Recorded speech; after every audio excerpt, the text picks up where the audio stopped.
To finish, you have to start. Start and end defines the race, correct? Whoever comes first is not because he's the best, he is better than the rest. He might be the worst. Have all of us started at the same time in this life? Do we know when we'll end? Nobody. We lost so many people which we are not even planned to. When we don't know the start, when you don't know the end, why are we competing, comparing and getting disappointed? Seeing reels and stories of others on Instagram and disappointed. No, everybody is living their life, sharing their moments. Be happy for them.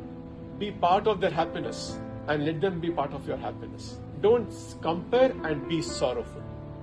Forget about the disappointment. I have seen depression, clinical depression. This should be avoided, and that's because we treat life as a race.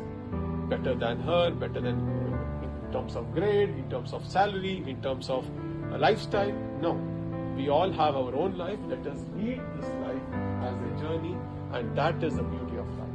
The beauty of life lies in the journey, and that journey should evolve you and make you a better person.